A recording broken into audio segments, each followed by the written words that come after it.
Hey there, Schwermetallisch here. Today I will interview Arjen Anthony Lucassen of Ayreon, and I think we will have a lot of fun and have a nice talk. And yeah, subscribe, check out all my stuff, comment, share the ever living hell out of my stuff, and have fun. This is Schwermetallisch, and today I'm doing an interview with. Hello, Arjen. Hi Dennis, wie geht's? Oh, mir geht's gut. Sehr gut. Gut zu hören. You don't have a camera. I didn't know it, but that will be all right. Um, yeah, I read a bit about you, so I'm better prepared for the interview, for the talk. And Okay, great. I realized you hate to fly because you're over 2 meters in Oh, right. Yeah, height. yeah.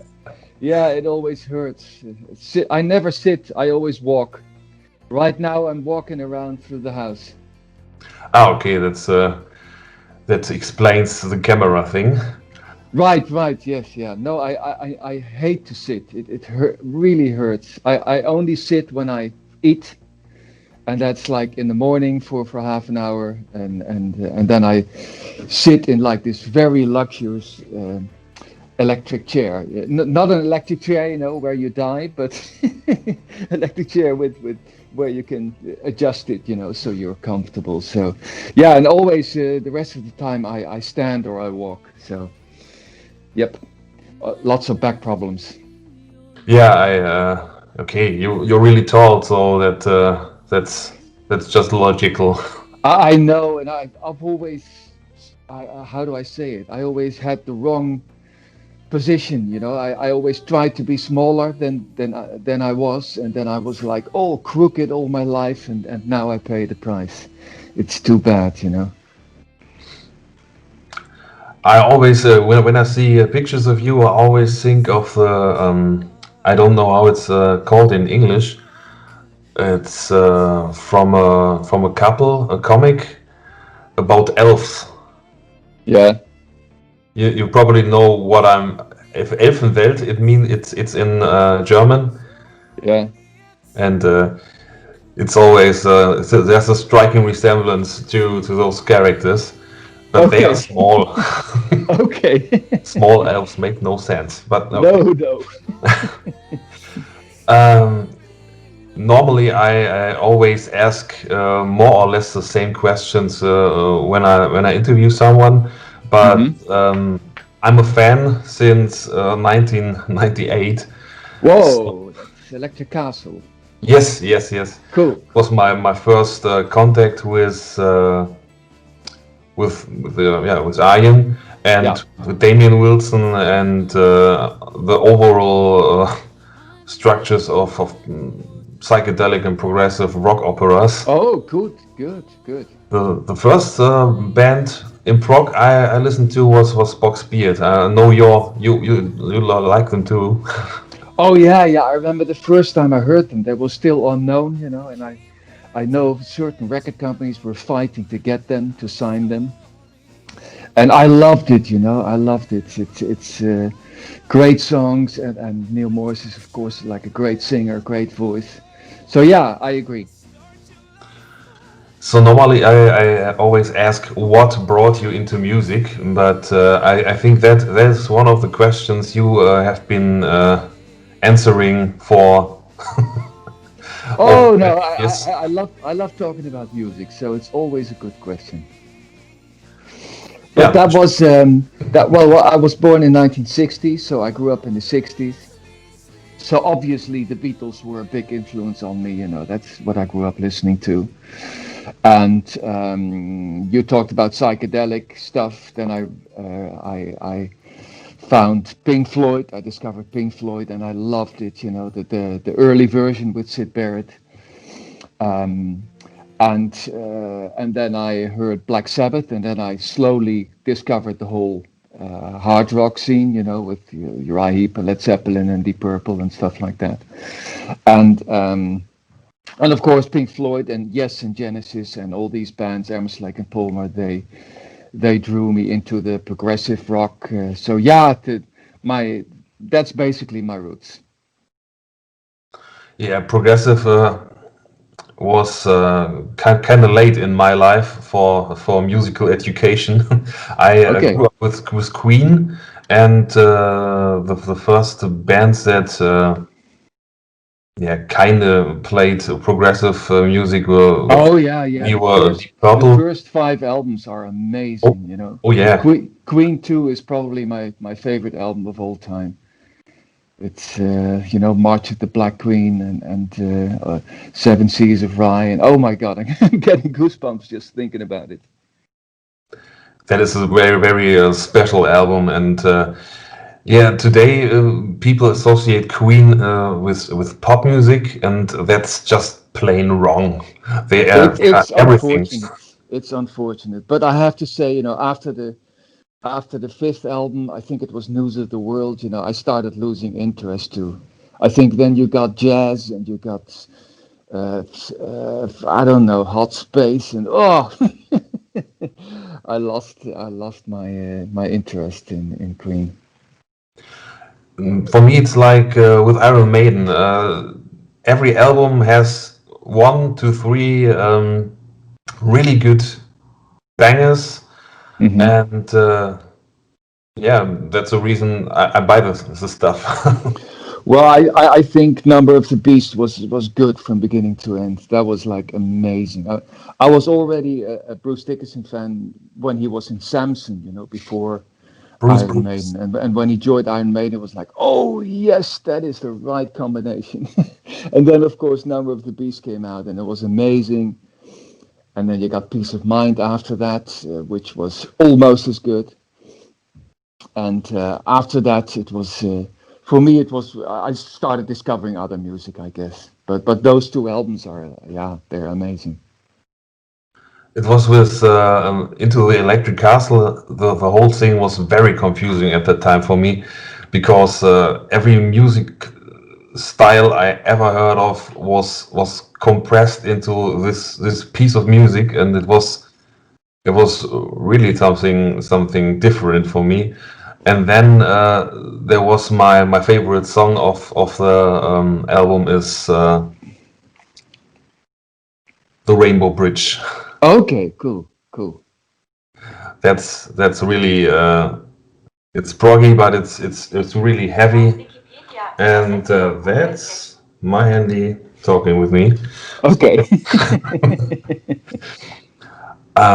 Yeah, Yeah, there are a that's lot one of thing with Damien different Wilson. styles on Electric Castle.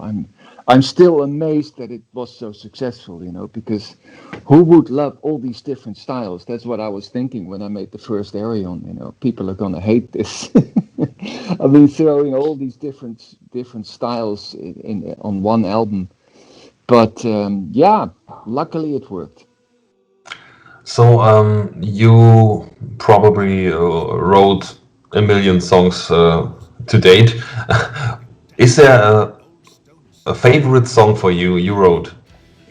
Yeah, yeah, it would be Lost in a New Reel, which is the title track of my solo album, my second solo album. My first solo album was somewhat of a mess. I'm afraid to say, I was completely lost in those days. That was '93, and my second solo album, I don't know when it was. It was I don't know when it was, but yeah, there is a track on it, and it's 10 minutes long.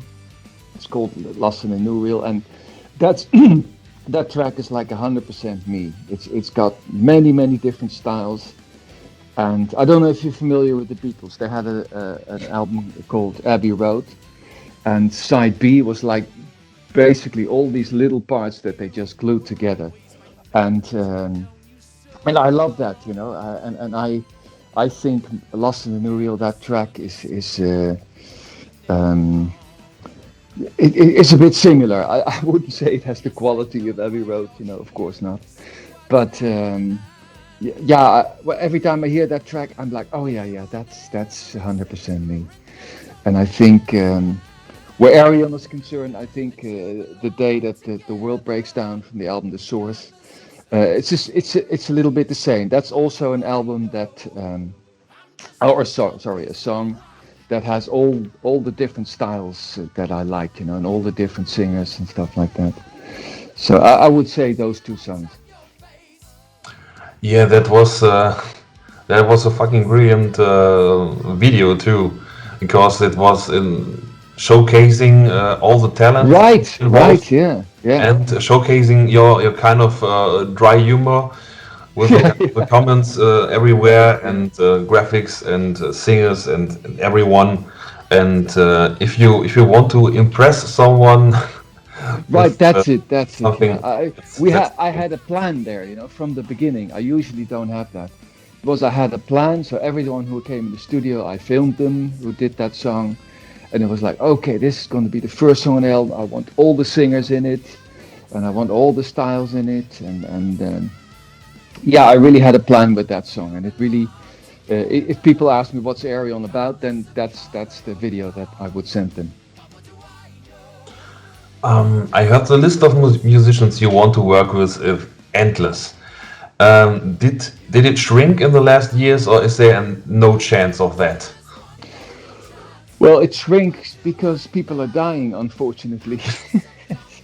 Because of course people like Ronnie James Dio were on top there. But no, it's mainly it's the people that I grew up listening to. All the bands I just mentioned to you, or like Led Zeppelin, the Beatles, and then Pink Floyd, and then that's of course the people that I would want to work with, because those are my heroes. But no, I mean there's so much new talent surfacing as well. So I'm every week I'm updating the list, and it gets longer and longer. Do you know the band Alter Bridge? Yeah, sure, of course. I think Miles Kennedy would be a nice addition for an Iron He would be record. great, yeah. And I may have a way in. A journalist knows him really well, so he's definitely on my list. Yeah, he would be on my list too. Oh yes, yeah. You describe yourself very often as some kind of hermit. So you're not into touring very much. How did Corona influence your life this year? Not at all. No, I mean, no, it's true. You say I'm a hermit. I am, because I've been in lockdown for 30 years now, and I've had plenty of practice on this quarantine thing. And I go out shopping like once a week, and that's it. And well, as you may know, I haven't played live for 20 years when I started Ayreon, because Ayreon was not meant to be a live project. And then finally in 2015, someone did a theater production of Ayreon, and then I saw that it was possible to do Ayreon live. And then, of course, in 2017 and 2019, we did live shows here in Holland. So, but not often, just a couple of dates every 2 years or something. That's it. So, Corona didn't affect that so much, as in that we did plan to play live next year, and I doubt if that's going to happen. That would be very nice, because I would move heaven and earth to see that. Cool. I saw you with Star One. Oh, okay. Cool. Long ago. That was long ago. Yeah. It was in Bochum. Oh yeah, it's in the Czech. Of course, that was really great.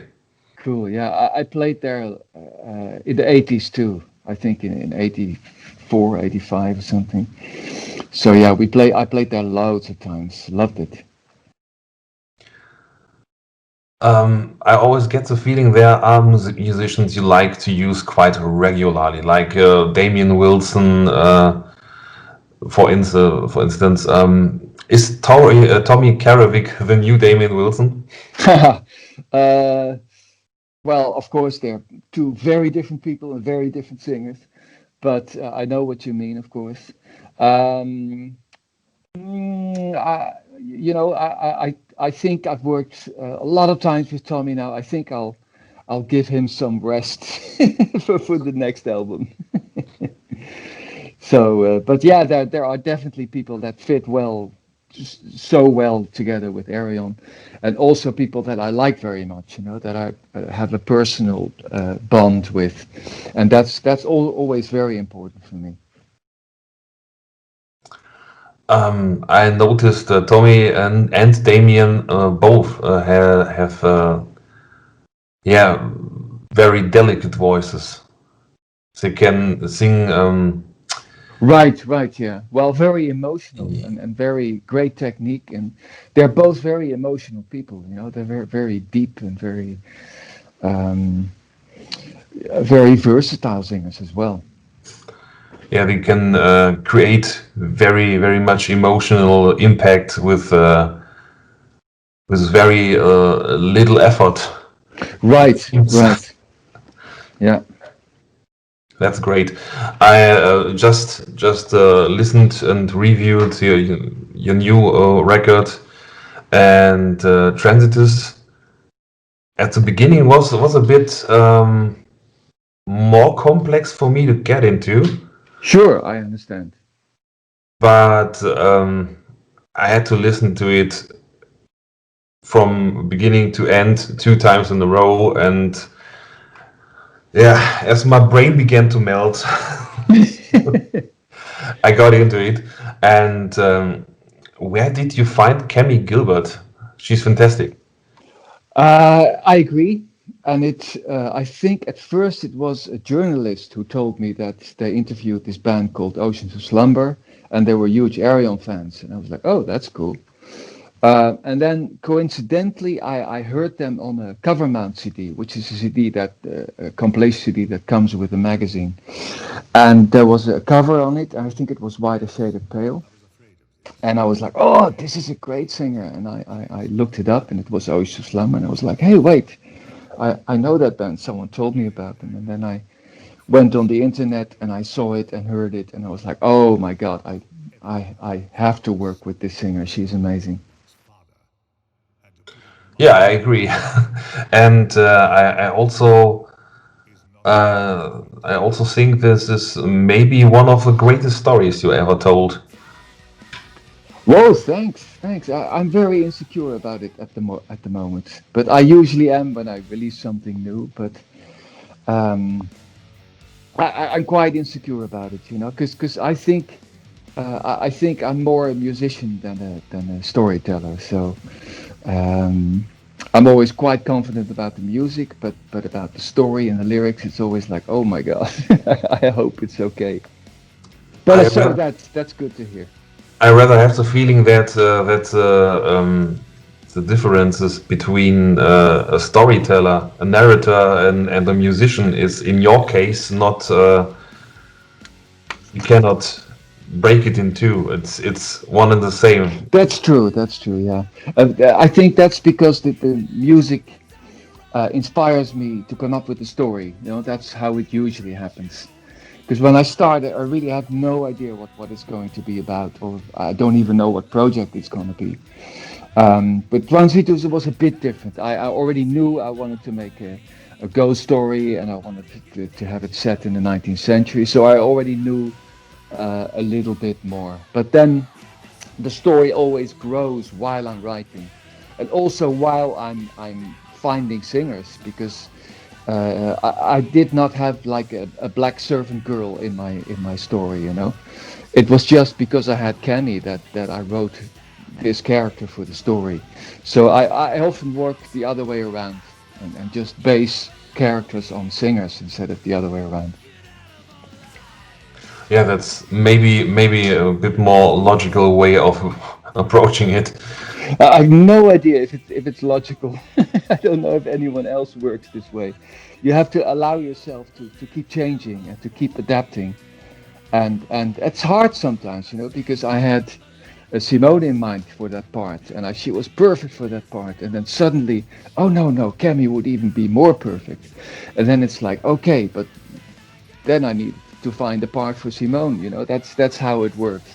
And basically, that's how I came up with the whole Transitus and the whole Angel of Death part, just because Simone. That's basically the only reason. Yeah, if you have a singer like that, you can just discard them. Like, oh, your role is gone, so bye. No, and I didn't want that, because this was set up to be a movie, and of course, Simone is a beautiful woman with the great charisma and a great voice, so she would be perfect for the movie. So, um, no, I had to find a good part for her. I noticed the artwork of your records. It were always works of art, and the cover artwork for Transitus is rather simple in comparison. What happened there? It was a problem to make the cover. The original plan was to use the comic book for the cover, but somehow that did not fit.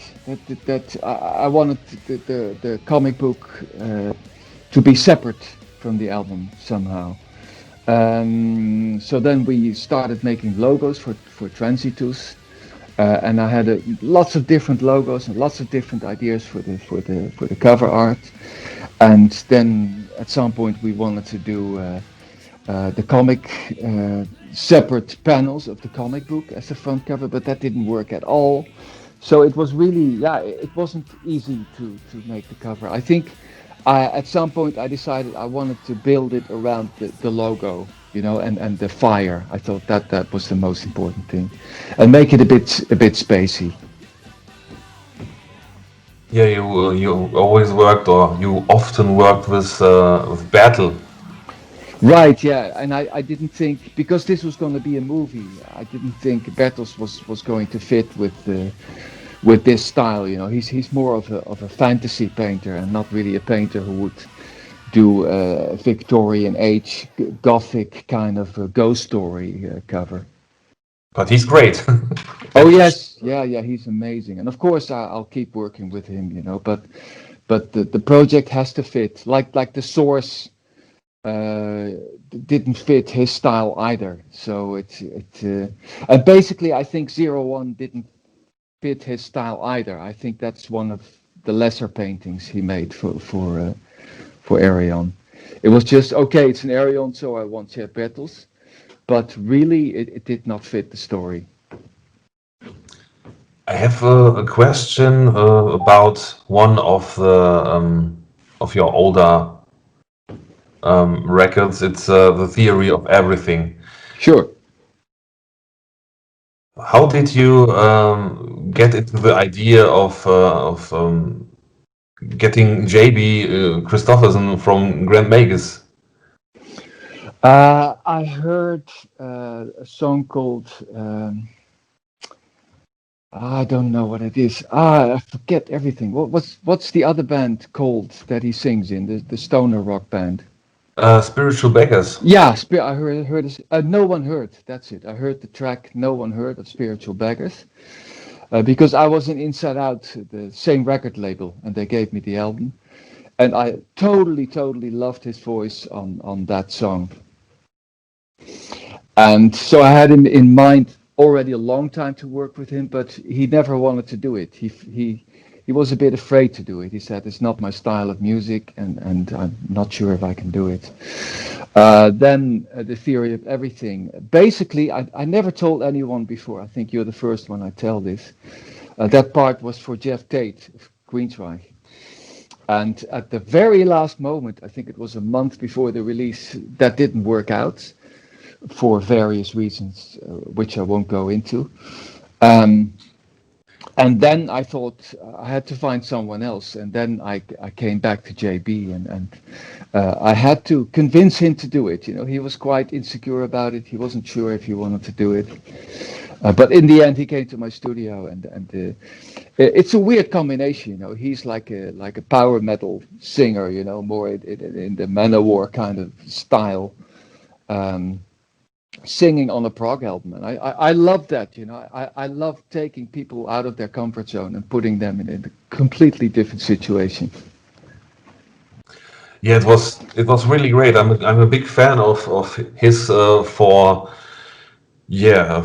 quite some years. His main band, Grand Magus, is they kind of play stuff like Manowar meets Black Sabbath. Right. Yes. Yeah. And I always was fascinated in the fact that he can sing really deep, but he can also hit real high notes. Totally. Wicked stuff. Yeah. Well, do you know that track no one heard? He's like sings really slow, soft, and it's like with a Hammond organ, and it's one of the best songs I ever heard. Really, it's fantastic. Okay, I will. Yeah. Right away. Yeah. So I'm all out of ammo for questions. Cool. But one thing I still have to say. You said on the top of your list was Ronnie James Dio, and oh yes, I really cannot imagine you two working together, because it would probably kill me. It would have killed me, and I came very, very close. A journalist, a Dutch journalist, told me that Ronnie James Dio actually made his Magica album because he was influenced by Ayreon. He said, "Oh, that's cool to do like a fantasy rock opera," and he wanted to do the same thing. So I was like, "Oh my God, Dio made an album influenced by Ayreon." So I met him, and it was very nice, and we talked, and it was funny, of course, because I'm twice as tall as he was, so I think we just sat down at some point, and we talked, and he gave me his email address. I still remember what it was: diodude@aol.com, and I still have the little paper where he wrote it down, and he said, "Just contact me, and we'll make it happen." And somehow it never happened, and it's really a crying shame, because the Rainbow with Dio and Richard Blackmore and Cozy Powell. I mean that was the top for me. It couldn't get any better than that. Yeah, Cozy Powell was the power drummer. Dio is, will forever be one of the greatest vocalists of all time. Oh yeah. Would it be some kind of workaround to take a singer that sounds similar? Well, of course, I think Russell Allen can sing like Dio. I think Russell Allen is the only singer who reaches the quality of Ronnie James Dio.